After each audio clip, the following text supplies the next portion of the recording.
दोस्तों अक्सर आपने सुना होगा कि ये बंदा लेफ्ट विंग है, ये पार्टी राइट विंग है। इन दोनों के बीच फर्क क्या होता है और ये दोनों लोग आपस में लड़ते क्यों रहते हैं?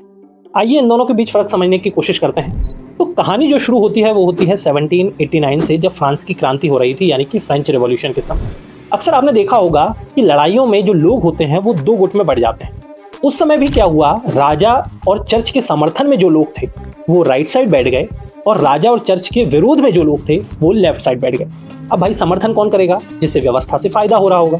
तो राजा के समर्थन में कौन लोग होंगे? जो राजा के सलाहकार होंगे, जो राजतंत्र से जुड़े हुए लोग होंगे, चर्च से जुड़े हुए जो लोग होंगे, क्योंकि उन्हें फायदा हो रहा है। और लेफ्ट में कौन होगा? जो मध्यम वर्गीय व्यक्ति होगा, जो गरीब व्यक्ति होगा। तो ये दोनों लेफ्ट और राइट में क्या हो गए? बट गए। तभी से ये नाम परिचित हुए या चलन में आ गए कि ये लेफ्ट विंग लोग हैं और ये राइट विंग लोग हैं। अब इन दोनों आइडियोलॉजीज को हम एक चार्ट के द्वारा और अच्छे से समझ लेते हैं। लेफ्ट वाले बराबरी और समाज के भले की बात करते हैं और राइट वाले परंपरा और स्थिरता को जरूरी मानते हैं। लेफ्ट चाहता है कि सरकार ज्यादा कंट्रोल करे ताकि अमीर और गरीब के बीच फर्क कम हो, और राइट क्या चाहता है कि बाजार अपने आप चले, सरकार ज्यादा इंटरफेयर ना करे।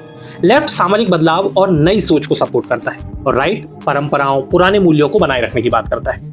लेफ्ट अगर हम देखें तो बदलाव और सुधार यानी कि रिफॉर्म की बात करता है और राइट व्यवस्था और विरासत को बचाने की बात करता है। अगर हम लेफ्ट की बात करें तो समाज और समुदाय पर फोकस लेफ्टिस्ट जो पार्टीज होती हैं उनका ज्यादा होता है और व्यक्ति की स्वतंत्रता पर फोकस राइट विंग पार्टीज का सबसे ज्यादा होता है। भारतीय संदर्भ में अगर हम देखें तो सीपीआई, सीपीआईएम, आम आदमी पार्टी ये लेफ्ट आइडियोलॉजीज वाली मानी जाती है। कुछ हद तक कांग्रेस सेक्युलर और वेलफेयर पॉलिसीज की वजह से लेफ्ट विंग पार्टी कही जाती है।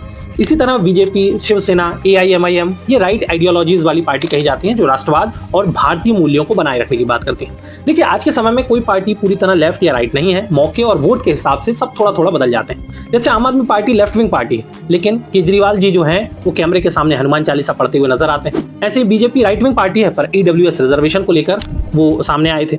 अब आप बताइए भारत के लिए कौन सी विचारधारा ज्यादा सही है, लेफ्ट विंग या राइट विंग?